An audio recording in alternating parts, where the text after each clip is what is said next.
In the top right of the map, we have our purple Protoss player. It is none other than Clan All-In's Shadver. Well, you know what these guys are about. In the bottom of the map, we have here on merry-go-round, it is our red Protoss player, Mercury. Currently, probably the holder of the longest win streak in the Showmatches. I need to go double check that, but I'm pretty sure it's like 4 or 5 series that he's just won. And when I say series, I think I mean like, I think he's beaten like all the way to a best of 5. Hasn't won a ton of games at this point. CRQ wants to cheese it. I don't know if we're going to see cheese today, man. I'm not... Well, we are going to see... We could. The thing is, cheese in PvP is not fast oracles. It's not fast DTs. It's not even really a 4-gate. Although, to be honest, you kind of have to get super lucky for that to work, so it might qualify. Pretty much, cheese in PvP is just limited to proxy gates and cannon rushing as what I would define as a cheesy play. The rest is actually standard. So, it's kind of hard to say what you're going to go for with... what they're going to go for with that. The usual 1 gate into gas, second gas. Oh, okay. Very fast gas from Shadver, most likely the Stalker opening variant. We have 1 gas variant from Mercury. Second pylon going to be followed by Cybernetics Core, then the second gas. He's putting 3 into gas as expected. 2 into gas up here, and then 2 up here. So, yeah, these are pretty normal, safe openings to use by both players. They're reliant more on scouting to obtain an edge over your opponent.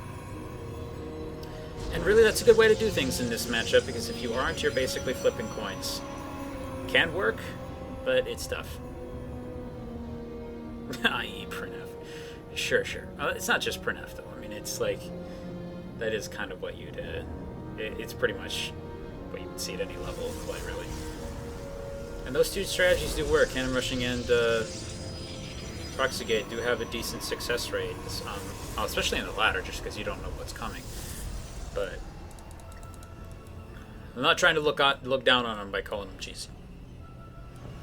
That is reserved. First scout gets here from Shadver's, picking up on what's going on in the base. Mercury is actually not scouted at all, preferring to keep his probe in his main in order to get a little bit more of an economic edge. And he's kind of attained that so far here. We're looking at a slightly, almost identical setup, except that we have an additional army unit on the field for Mercury over his opponent. Both players now have the mothership cores in play. Stalker coming out. And as of right now, we don't know what's coming just yet. We do see a Twilight Council popping out for Mercury here, as well as a Stargate for Shadver. So we're either looking at Oracle Void Ray play versus Blink or DTs. Now, here's the thing.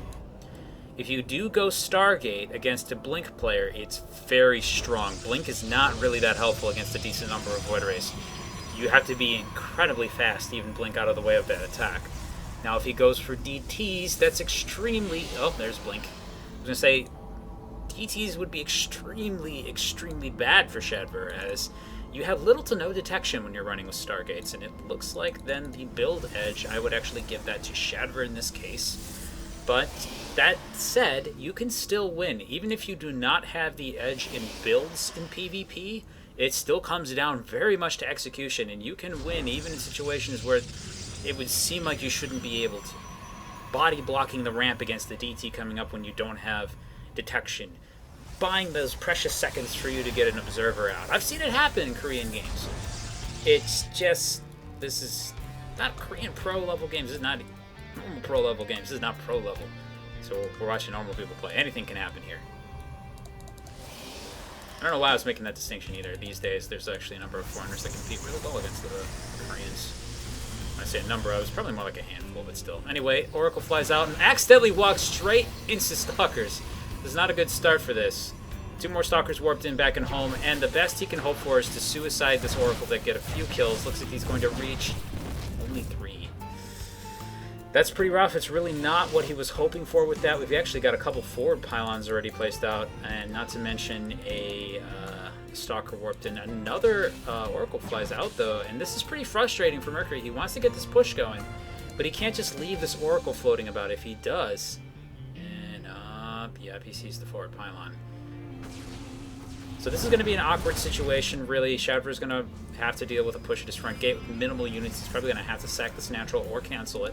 He's got the ability to cut down on what's going on the economy back here, but he has to suicide the Oracle or pay real close attention to doing it just because there's a cannon and 2 Stalkers here. So this is a pretty rough place for him to be in right now. Photon Overcharge is down. We have a Robo Bay coming up, as well as Chrono Boosted Immortals. No Void Rays out on the back of this, but there's a decent chunk of time here where it's going to be very precarious for Shadver to hold this. He really needs to try and force his opponent to fight under the Photon Overcharge as much as he possibly can. Without that, he will have a really difficult time. Energy's only at 90. He has just barely enough. Oh, Photon Mothership. Photon Mothership. Mothership Core actually wandering into range just on accident there, losing a little bit of his shields. And +1 actually coming out from Mercury here as well. He's trying to fight under this. Trying to fight inside the range of the potential Mothership. Photon Overdrive as it pops out again.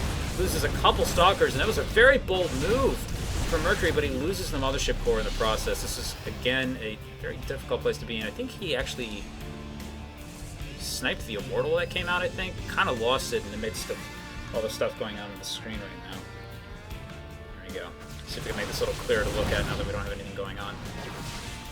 Okay, decent group of Stalkers building up the ramp here. Again, he can try and push up into this, do as much damage as he can. If he's not really able to push him down, he can move down here and take out the Nexus. So the fact that he's leaving that for later is not necessarily guaranteed safety.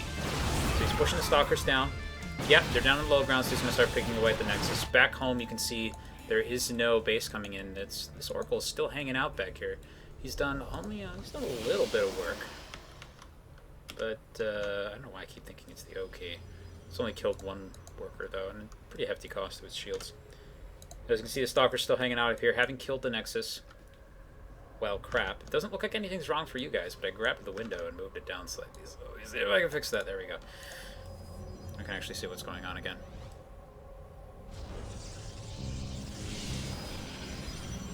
Okay, Stalker's moving back up into the main base. Another Immortal is actually just about to pop with 2 Immortals out here. This is going to get very difficult. Probes being pulled forward. Excellent arc for Mercury. He's utilizing Blink very well to keep his units alive. He's actually, though the defense with the probes looks like it's actually working fairly well here. He's lost 5 probes already, though. It's a decent chunk of his economy going down. The Immortals are all dead. He's got just the probes left now, and it looks like this Blink Micro may be more than enough to push this over. The economic damage is just too serious. Mercury takes game 1.